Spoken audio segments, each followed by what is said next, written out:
గత నెలలో కూడా 26 నుంచి ఆర్టీసీ సమ్మె అని చెప్పేసి అన్నారన్న. ఏమీ అవ్వలేదు. రేపు కూడా అంతే, ఏమీ అవ్వదు. వాళ్ళకి జీతాల పరంగా నెంబర్ 1గా ఉంది, కమిషనర్ పరంగా నెంబర్ 1గా ఉన్నాడు, పని పరంగా నెంబర్ 1గా ఉంది. 8 గంటలు దాటి ఎవరి చేత ఎక్కువ పని చేయించుకోవట్లేదు. తగిన సమయమే వాళ్ళకి ఇస్తున్నారు. వాళ్ళకి ఉపయోగాలు అనేవి ఉండయి. కొంతమంది చెప్పేది నేను, కొంతమంది దానిలో ఉన్న లీడర్స్ జరిగే మాటలు తప్ప ఎటువంటి చెయ్యరు అనే చెప్పేసి ఈ గవర్నమెంట్ పరంగా మేము అనుకుంటాం.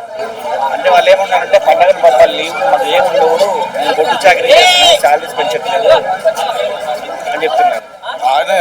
ఏపీలో గవర్నమెంట్ పరంగా కలిపినా కూడా ఇక్కడ ఎక్కువగా ఉన్నాయి అన్న జీతాలు. కాబట్టి అంత లోగుగా వాళ్ళు లేరని మేము అనుకుంటున్నాం. కానీ అంత నష్టపోతే ఇప్పుడు దాకా ఊరుకునే వాళ్ళు కాదు.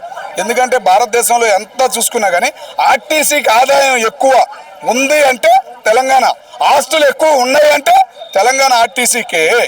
కాబట్టి వాళ్ళు అంత తగ్గరు.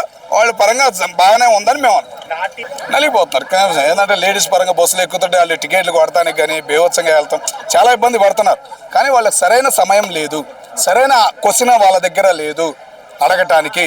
సరైన క్వశ్చన్ పట్టుకుంటే వాళ్ళు ఎప్పటికైనా గెలుస్తారు. కానీ సరైన క్వశ్చన్ లేదు కాబట్టి గత నెల సమ్మె కూడా అట్టాగే పోయింది, ఈ నెల సమ్మె కూడా అట్టాగే పోయిందని మేము చిన్న చూపు అని ఎప్పుడు అనుకోమాకన్నా. గవర్నమెంట్ ఏ గవర్నమెంట్ అధికారికైనా ఉంటుంది, ఓకేనా. కానీ ఇదేంటంటే ప్రైవేటివ్ కాదు గవర్నమెంట్ కాదు అన్నట్టు మధ్యలో నలిగిపోతుంది తెలంగాణ ఆర్టీసీ.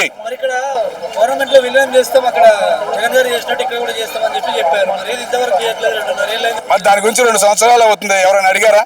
గట్టిగా ఎవరైనా అడుగుతున్నారా? సమ్మె దాని గురించి చేస్తున్నారా? మరి చేస్తే బెటరే దాని గురించి అయితే. కానీ క్లారిటీ లేదు. నువ్వు అన్న మాట వాళ్ళు అడగట్లేదు కదా. అక్కడ వాళ్ళు ఏందో 50% అయ్యి 60% ఉండాలి. నేను అంటుంది అది. అదే 7-8 పదాలు అంటే పనిచేయవు. ఒక్కటి పట్టుకో, పని అవ్వకపోదు నన్ను అడుగు. అది పరిస్థితి. అంటే ఎలక్షన్ చూసినా ఆర్టీసీ ఉద్యోగులు ఓట్లు కావాలి కానీ వాళ్ళ బాధలు పట్టవా? అలా ఎప్పుడు అనుకోవద్దన్న. ఆర్టీసీ పరంగా చాలా ఉపయోగాలు ఉన్నాయి. కానీ ఏంటంటే కండక్టర్ డ్రైవరు కింద ఉంటారు చూసావా, ఎగస్ట్రా చేయించుకున్నందుకు కూడా వాళ్ళకి శాలరీలు ఇస్తున్నారు. కానీ కొద్దిగా ఇబ్బంది అనేది వాళ్ళకు ఉంటుంది. ఈ ఫ్రీ బస్సుల వల్ల వాళ్ళు నలిగిపోతున్నారు. కొద్దిగా ఎగస్ట్రా సెలవులు ఇవ్వటం కానీ అది చెయ్యాలి. ఈ కమిషనర్ గారు వచ్చిన తర్వాత వాళ్ళకి స్వేచ్ఛ అనేది ఉంది అని మేము అనుకుంటున్నాం అన్న. ప్రభుత్వం దిగి రాకపోతే బస్సుల్ని పూర్తిగా బైకాట్ చేసేస్తే, డ్రైవింగ్ చేయకపోతే బస్సు అంత స్ట్రిక్ట్ గా ఉంటే అప్పుడే దిగుతుంది ప్రభుత్వం. అంత దాకా తెచ్చుకోదన్న గవర్నమెంట్, ముందే స్పందించిద్ది.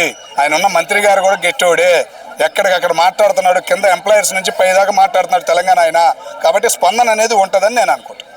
ఎందుకు ప్రతిసారి ఏ ప్రభుత్వం వచ్చినా ఆర్టీసీ వాళ్ళు సమ్మెలు ఎక్కువ చేస్తూ ఉంటారు? సమ్మెలు వారి కష్టాలు ఉండే, వాళ్ళకి ఆదాయం ఇస్తున్నారు గవర్నమెంట్ గారి పరంగా. కానీ ఏదైనా కానీ వాళ్ళు ఆదాయం ఇచ్చినప్పుడు ఉపయోగించాలి కదా.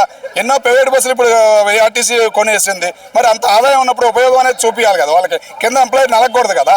అందుకని చెప్పేసి ఈయన వచ్చిన కమిషనర్ వచ్చిన కాడ నుంచి గత బాగుందనే మాటలు చాలా మంది డ్రైవర్లు కానీ కండక్టర్లు కానీ చూడడం జరిగింది. వాళ్ళు ఏమంటున్నారు, శాలరీస్ తక్కువ వస్తున్నాయి, లీవ్ ఉండట్లేదు, గొడ్డు చాకరీ చేస్తాం, 0 టికెట్ ఎఫెక్ట్ పడుతుంది మా మీద ఇన్ని చెప్తున్నారు. అన్న మీరు ఆ మాటలు అంటున్నారు కానీ ఎగస్ట్రా చేసిన దానికి కూడా డబ్బులు ఇస్తున్నారు. ఇంట్రెస్ట్ గా వెళ్తున్నారు. పండగలు వచ్చినాయంటే వద్దురు బాబు సెలవులు పెడితే ఎందుకు ఇంకా ఎగువ వస్తున్నాయి, 1500 1600 ఎగస్ట్రా వస్తున్నాయి ట్రిప్కి. మరి వాళ్ళే ఆస్తి వెళ్తున్నారు.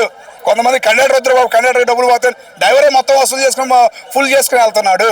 మరి చూస్తున్నాం నా బస్సులో అన్ని కండక్టర్లని డ్రైవర్లు అందరూ కలుస్తున్నాం కాబట్టి అంత గట్టిగా చెబుతున్నాం.